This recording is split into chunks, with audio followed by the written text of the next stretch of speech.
Captain Daniel Carter stood in the middle of a grand alien hall, surrounded by tall, blue-skinned beings with glowing silver eyes. The air was thick with the scent of strange flowers, and the walls shimmered like living crystal. He had seen many things in his years as a space explorer, but nothing had prepared him for this. The alien leader, a figure dressed in heavy golden robes, raised a hand, and the room fell silent. "You have saved our princess," the leader said in a deep, echoing voice. "For this, we honor you with the greatest gift." Daniel shifted uncomfortably. He had only done what any decent person would: rescued someone in danger. A few hours ago, Princess Lyra had been ambushed by enemy soldiers while traveling through the outer planets. Daniel had been in the area and fought them off with his ship's weapons. It was a quick battle, and he hadn't thought much of it. But now, standing in front of an entire alien court, he felt like he had made a huge mistake. The leader turned to the princess, who stood beside Daniel. She was beautiful in an otherworldly way, with silver hair that shimmered under the strange lights. She looked as confused as he felt. "To show our gratitude," the leader continued, "the princess will become your wife." The words hit Daniel like a blast of cold air. He blinked, sure he had misheard. "Wait, what?" he said, his voice louder than he intended. The room remained silent. All eyes were on him. Lyra's face turned pale. This must be a mistake," she said, looking at her father. "You can't mean this." The leader frowned. "It is our tradition. When a warrior saves a royal, they are bound together. It is a sacred custom that cannot be broken." Daniel let out a nervous laugh. "Look, I appreciate the honor. But don't you think marriage is a bit much? I was just helping." A murmur spread through the hall. The aliens didn't seem to understand his hesitation. Lyra turned to him, her silver eyes filled with disbelief. "I don't even know you," she said. "This is ridiculous." Daniel couldn't agree more. He had expected a medal or a simple thank you, not a lifetime commitment. He glanced at the guards lining the walls. Their faces were expressionless, but their hands rested on weapons. The tension in the air made his skin crawl. "You must accept," the leader said firmly. "Refusing this honor is an insult to our people." Daniel sighed. He had dealt with strange customs before, but this was beyond anything he had faced. He turned back to Lyra. She looked just as trapped as he felt. "Do you want this?" he asked her quietly. Lyra crossed her arms. "Of course not, but my father doesn't change his mind easily." Daniel rubbed his forehead. "Great." A group of alien nobles stepped forward, already discussing wedding arrangements. The ceremony, it seemed, would happen soon. Too soon. Lyra groaned and leaned closer to him. "We need to find a way out of this." Daniel nodded. "Agreed. But how?" Before she could answer, a servant approached them with golden robes. "For the groom," he said. "Your wedding attire." Daniel took a step back. "Yeah, we really need to get out of this fast." The servant didn't seem to hear him. "The wedding will take place at sunset." Sunset. That was only a few hours away. Daniel's stomach twisted. This was getting worse by the second. Lyra pulled him aside, lowering her voice. "If we don't stop this now, we'll be stuck." Daniel looked around the room. The guards were watching them closely. Running wasn't an option. Daniel clenched his fists, frustration boiling inside him. The situation was spinning out of control. He had saved a princess, and now he was being forced into marriage. It sounded like something out of a bad story. But this was real. The worst part, the aliens weren't giving him a choice. "We can't really go through with this, can we?" Lyra whispered, her silver eyes darting around the room. Daniel exhaled slowly. "I don't want to start a war, but this is insane. Do they seriously think they can just decide this for us?" Lyra's father, the alien leader, watched them with a stern expression. "The preparations have begun. You must wear the ceremonial robes and be ready by sunset." Daniel opened his mouth to argue, But Lyra gripped his arm. "Not here," she muttered. She pulled him toward a side corridor, away from the main hall. The moment they were alone, she crossed her arms and frowned. "My father won't change his mind. He believes this is the only way to repay you." Daniel ran a hand through his hair. "I don't need repayment. I was just helping." Lyra sighed. "I know. But to my people, a life debt is sacred. You saved me, so now they think I belong to you." Daniel blinked. "That's really outdated thinking. Tell me about it." Lyra shook her head. "But if you refuse, they'll take it as an insult. That could mean exile for me, or worse, war between our people." Daniel groaned. "So I either get married or cause a political disaster. Those are my choices." Lyra hesitated. "Maybe there's another way." Before Daniel could ask what she meant, voices echoed from the hall.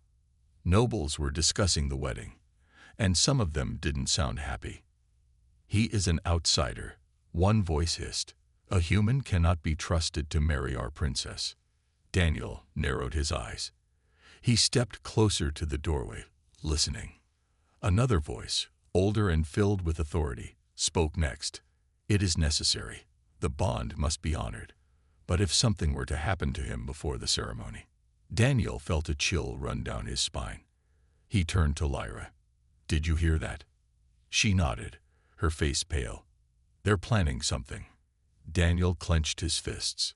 "Looks like this marriage isn't just about tradition. Someone wants me gone." Lyra bit her lip. "We don't have much time. If they see you as a threat, they'll act soon." Daniel took a deep breath. He had faced danger before, but this was different. This wasn't just a fight. This was politics, power, and ancient traditions all wrapped into one mess. If he wanted to survive, he had to be smart. Lyra looked at him seriously. "We need to figure out who's behind this. And fast." Daniel nodded. "And we need a way out of this wedding, without ending up dead." The ceremony was only hours away, but now there was more at stake than just an unwanted marriage. If they didn't act soon, Daniel might not live to see the sunset. Daniel kept his back against the cold stone wall, his breath slow and steady. The voices from the main hall had faded, but their meaning still rang in his ears. Someone wanted him dead. The marriage was just a cover for something darker. Lyra stood beside him, her expression tense. "I don't understand. My people respect warriors. Why would anyone want to harm you?" Daniel shook his head. "Maybe they think I'll change things. Or maybe someone wants power and I'm in the way." They moved carefully through the palace corridors, avoiding the patrolling guards. Daniel wasn't sure who to trust, but one thing was clear. He couldn't just stand around and wait to be killed.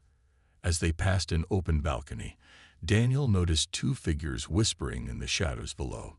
He signaled to Lyra, and they crouched behind a carved pillar to listen. "The human must not survive the night," one voice said. "If the ceremony happens, he will have power," another voice replied. "We cannot allow it.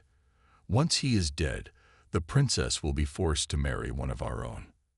Daniel exchanged a glance with Lyra. Her face had gone pale, her hands clenched into fists. "That's Counselor Varric," she whispered. "He's been trying to take control for years. If he kills you, he'll manipulate my father into giving him what he wants." Daniel's jaw tightened.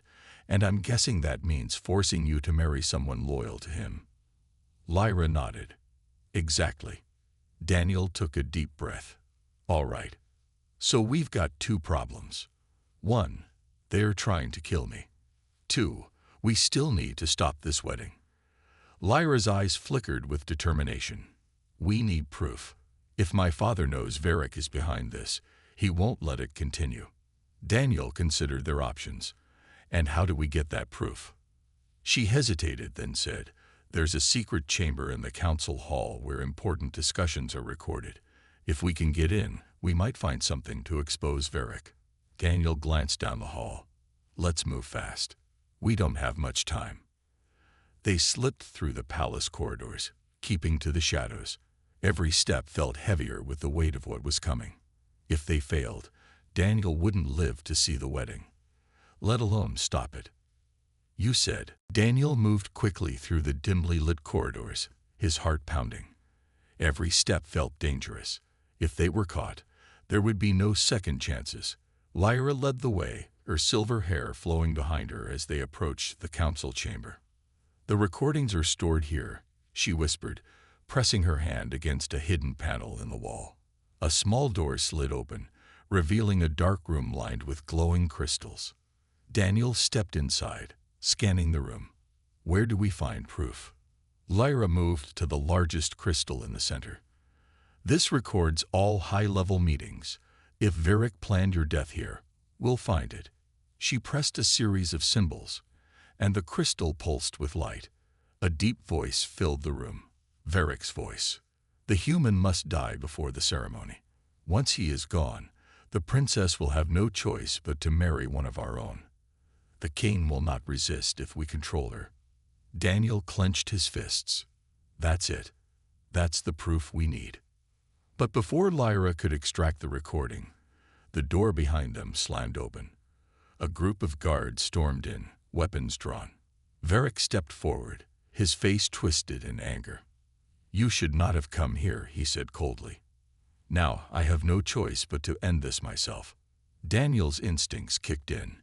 He grabbed a nearby chair and hurled it at the guards, knocking one to the ground. Lyra moved fast, using a hidden blade to disable another. But there were too many of them. "We have to run," Daniel shouted.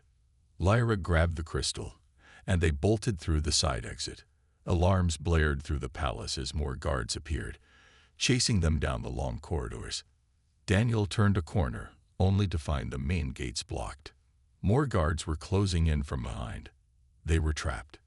Varric's voice echoed through the halls. "There is no escape, human. Accept your fate."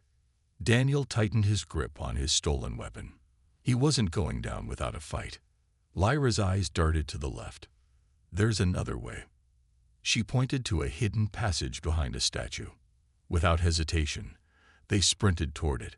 But just as they reached the entrance, a group of guards stepped in front of them, weapons raised. One of them sneered, "Leaving so soon?" Daniel gritted his teeth. There was no more running. Now, they had to fight. "You said." Daniel tightened his grip on the stolen weapon. There was no escape now. The guards blocked every path. Their sharp, glowing spears pointed straight at him. Lyra stood beside him, holding the recording crystal tightly. If they lost it, all their efforts would be wasted. Varric stepped forward, his cold smile filled with victory. "You've caused enough trouble, human. Surrender now, and I may let you live." Daniel smirked. "Yeah, somehow. I don't believe you." Varric's eyes narrowed. "Fine. Kill him." The guards lunged. Daniel moved fast, blocking the first strike and knocking the attacker back.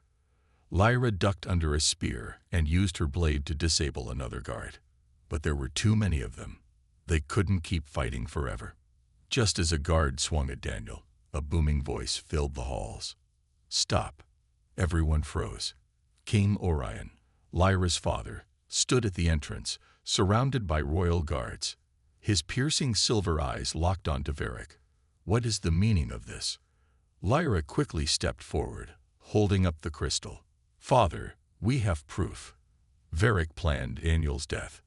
He wants to control me and take the throne." The king's expression darkened. He gestured to his servant, who took the crystal and activated the recording. Varric's own voice echoed through the halls. "The human must die before the ceremony. Once he is gone, the princess will have no choice but to marry one of our own." Gasps filled the room. The noble council whispered among themselves. Varric's face turned pale. This is fake," Varric shouted, stepping back. But the king's eyes burned with fury. "Enough lies. Guards, seize him." Varric tried to run, but the royal guards were faster. They grabbed him and forced him to his knees. The king stepped closer, his voice cold. "You betrayed our laws, threatened my daughter, and nearly started a war. Your punishment will be severe." Daniel let out a breath, finally lowering his weapon. It was over. The king turned to Daniel. "You have saved my daughter and uncovered a great betrayal. You have my gratitude." Daniel nodded. "Does that mean the wedding is off?" Lyra chuckled. "I think we can agree this wasn't the best way to start a marriage." The king studied them for a moment, then gave a small smile. "You are free to choose your own paths. The ceremony will not continue." Daniel sighed in relief. Finally, some good news. Lyra turned to him with a playful smirk. "But you did save my life twice now. Maybe we should at least have dinner first." Daniel laughed. "I think I can handle that." As the tension in the room faded, Daniel realized something. He had come here as a stranger, nearly lost his life, and somehow ended up saving a kingdom. It wasn't the adventure he expected, but it was one he'd never forget.